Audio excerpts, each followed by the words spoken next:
Vegas. Vegas. Okay. Toronto. Carson, tumalik ka lang. Palayuan na sila dun sa Palayuan talaga, no? But we appreciate you super. I mean, we've heard stories of people from Canada, di ba? Yes. New Jersey, New York, my gosh. Kulang na lang from Mars, Venus, darating na din sila. Welcome much. But anyways, thank you so much for joining us on our last screening day. First and foremost, I want to thank our sponsors. Thank you to Chowking for the yummy Siomai and Siopaw and Pancit. You saw the billboards outside. Nakakatakam. Go visit them.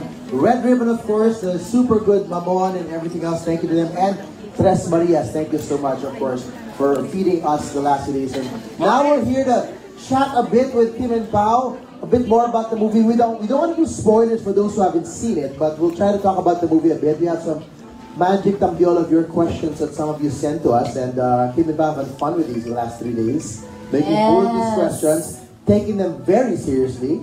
For the 9th time. For the 9th time, we got this. So Pao picked the first question for Kim. Yan.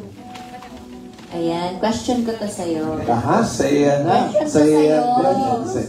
Sa'yo yan, ikaw nagbukas. Nakasalat ng kita mo. Hindi ko nakita. What do you admire about your co-star? Yeah! Co-star mo, Sherry Madasin. Ako! What do you admire about your co-star? Ikaw On the nagbukas ng set. question. On the set. Ikaw sasagot niya. Oh, mauna ka daw, Phil. What admire me sa'yo? Yeah! Siyempre, bukod sa looks mo din. Pero syempre, si Paolo kasi very dedicated and very passionate siya when it comes to acting. Kaya mahahawa ka na lang talaga na, mahihiya ka na lang kung hindi mo i-a-game yung acting mo din. Kasi iba talaga siya, very meticuloso, very dedicated. Yes, congrats, happy birthday! Birthday greeting ko to sa'yo. Tsaka thank you sa nagbigay ng mga birthday gift. April pa po yung birthday ko. Ay, April na bukas! April na pala bukas. Pag-conti ko lang. Diba? Ay, Tuesday pala. Tuesday. Sa Tuesday. Mamaya. Sa Philippines pala bukas. Ay, hindi rin pala. Sige na nga. Sasagot na natin yan. Sige. Ang talas ng memory mo. Kaya ka nag-aan. Oo, kasi kinakahiya ko po yung sagot ko. Naalala mo. Di pa lang magpalit ng tanong. If your co-star had to describe you using only sound effects, what sound would they make? So dapat ikaw rin sumagot nito. Magaling ka sa sound effects din. Hindi ako si Mela yun, si Cookie. If your co-star had to describe you using only Sound effects?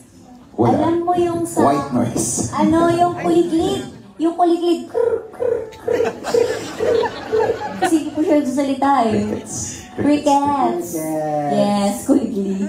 Yes. Sabi ni Sir TJ, kuliglig. Crickets. Scene zone. Okay. Crickets. You left me on red. Crickets.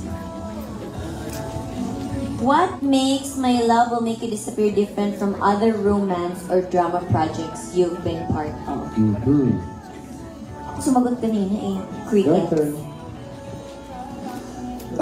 Well, if you would know this, there's only 2 of us involved. Usually kasi sa mga rom-drams or romance movies, parang laging may third party, laging may selosan.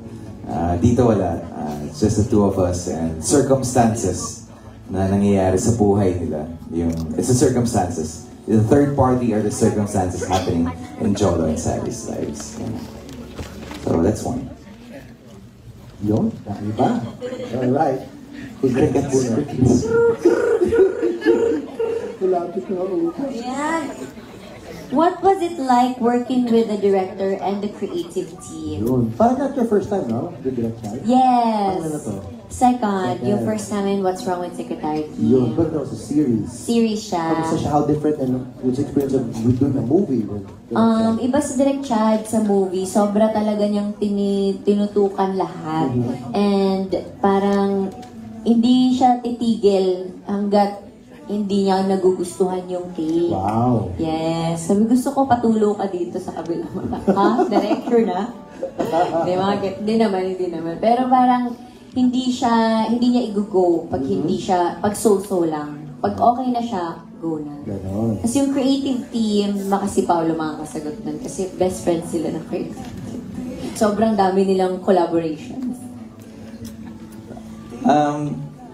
Well, one thing about our creative team for this specific project, they're very collaborative. They not only listen to me, but they also listen to Kim, and and also our director. And I think yun laging magic eh. Parang it's always finding that comfort and balance in between everyone on the set, whether you're part of the cast, the crew, or the creative side, or even the back end, yung mga nagtatrabaho sa likod ng camera. It's that collaboration, I think, that always makes a good project. Alright, here you go. One more. Let's do one last each for both of you.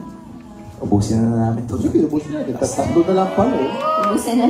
Oo, tapos na. Sinisimutin talaga nito. Who is your Hollywood rom-com character inspiration? May ganon. Crickets.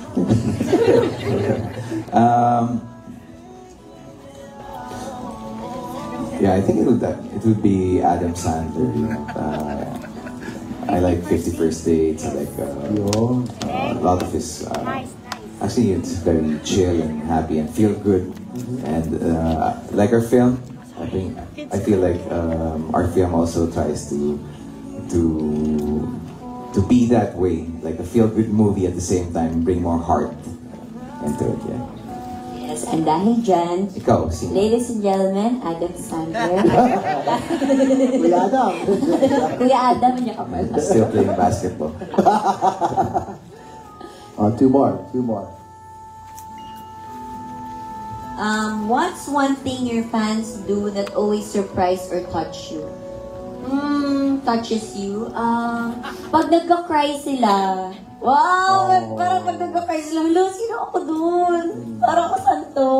Pero pag nagka-cry sila, tapos parang kinikwento nila every time, like the days ago, sabi niya, I'm a cancer survivor, I always watch your reels or YouTube. So parang nakakatuwa na nakaka-touch ka ng lives. Tapos mayroon pa nagsasabi, thank you for what you do. Parang, ano ba ginawa ko? So parang ito pala yung parang pagbibigay ng saya, mag-entertain. Baka naman pinong-fungsoy mo rin sila kaya. Actually, nilinya ko talaga yan, you're the horse, you're the ano. Okay. Nakakatuwa to receive mga message na i-inspire sila sa ginagawa. I'll reiterate what Pao said earlier. He appreciated the lolas, di ba? Ang dami mga lolas. Like yesterday, 93 years old, birthday girl, di ba? Yes, 93 years old. But maybe to answer the question that Kim just read, it's actually the effort of the people who go out of their way to watch your cinemas. You know, life isn't that easy in the Philippines or anywhere around the world, but for people to go out and go to the movies and watch a movie in the Philippines is actually, I would say, it's like doble hirap. So malaking pasasalamat talaga sa amin na nag-e-effort yung mga tao, nagagawa nila or nag-iipon.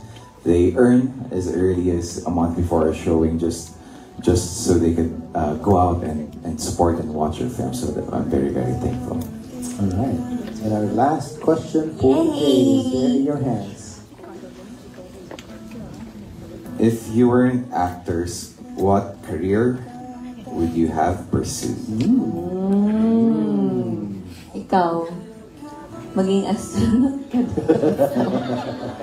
Ako, pangarap ko talaga maging teller ng bangko, yung tagabilang ng pera ng ibang tao. Pero parang naisip ko nga, bakit ko bibilangin ng ibang tao? Pero yun, yung parang gusto ko lang maging chef. Wow! Chef. Gusto ko maging chef. Gusto ko maggawa ng mga food, mag-design ng mga plating. Yung may mga dot-dot na mga green, colored. Wala lang. Gusto ko lang magluto. Maging chef, ganun. Kung hindi ako artista. Right. Pero gusto ko syempre kung ano ako ngayon, tsaka kung anong binigay ni Lord. I'm very happy. Yan. No regrets. Ako naman, simple lang. Gusto ko simple lang talaga yung mangyayari sa akin kung di ako naging artista. Maging house husband ako. Masipag pa naman ako mag-work.